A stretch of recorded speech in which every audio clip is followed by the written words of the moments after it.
So Memories Volume 4. I forgot we were doing that. Really spooky. Anyway, today is April 28th, 2021.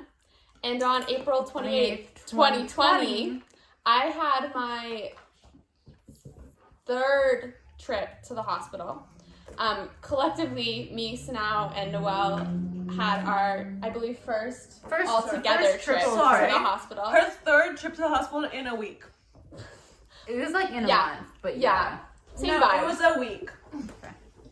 Anyway, so we woke up in the morning and the house was freezing. Like both Noelle and I were like, oh my Lanta, like I could not sleep last night. It was so cold. So we walked downstairs and looked at our thermometer and it was 13 degrees, which as you know from previous videos is illegal. It's illegal. Illegal. Remember, illegal. So we're like, Peter, our house is really cold. And then I was telling Joanne and she's like, oh, like you should probably check your carbon monoxide because if something's wrong with the furnace, then like that's linked to CO. So thanks, Joanne, for saving our lives. Yeah, we honestly were just gonna be chilling in the cold house and not want to think about carbon monoxide. Also, we didn't have carbon monoxide in the basement. Oh, yeah, we're getting there.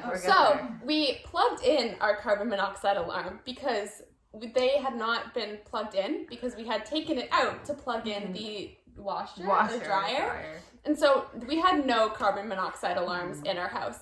So as soon as we plugged it in, it started beeping. And it was like, alert, like, I don't know, but it was wild. And so we already kind of freaked out from before, from Joanne being like, oh, maybe carbon monoxide. Us being like, oh, our carbon monoxide is not plugged in. To then it beeping. We are freaking out. We're running around the house, getting any kind of clothes that we think we'll need.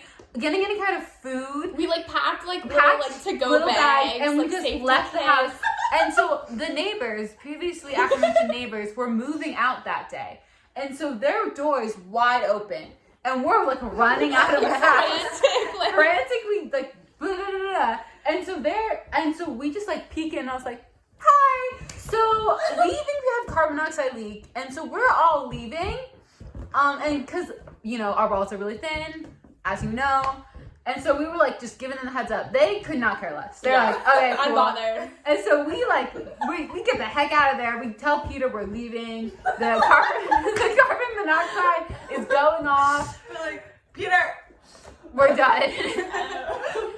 We run to Braden's house, decide to stay there for the night because our house was unsafe. Mm-hmm. Call telehealth. Telehealth tells us to go to the ER because we, although have no symptoms, are likely to have been exposed. Also because we have no idea how long the carbon monoxide alarms have been Yeah, because it's we woke up that morning and it was cold. So we're we could have been inhaling it all night. We thought we were about to die. Yeah. Moral of the story.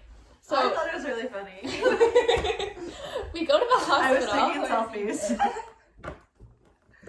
Are waiting in the ER, have to tell the triage nurse they're all okay. And then we go to this separate room and then the doctor puts the little things on our fingers or whatever to check our oxygen levels. Yeah. And basically we're fine. We have no carbon monoxide whatsoever. And so we decide to not live at Braden's house overnight. Yeah, because no one had moved in at that point, and it was disgusting. Their floors were sticky. And and so Peter came by, lovely Peter came by to check what happened. And so this is the stupid thing that happened. So what we had done is we moved the garbage can in front of the exhaust on the side of the house. So that it was blocked. And no exhaust was coming out of the pipe. Which explains the weird smell that was happening. And at the time, before we put the carbon monoxide in, I was like, we can't have carbon monoxide because there's a weird smell. And carbon monoxide doesn't smell like anything. That was my logic, which doesn't make any sense. And so none of the fumes were allowed to escape. And because our furnace, I guess, is smart, it's good, they were like, oh, we don't want carbon monoxide poisoning to happen, so we're going to just shut the furnace off if the fumes can't escape. So that's why it was freezing. And Peter's like, yeah, just maybe don't put the garbage can in front of the exhaust. I'm like, oh, yeah, Peter, thanks. One good thing that came out of it is we got a new carbon monoxide down there because I told him a while ago, it doesn't fit. And he's like, just use this one, it'll fit. And it didn't. But so now we have carbon monoxide installed on every single floor. Mm-hmm. And then we went on a hike later that day and it was great. Because we didn't die.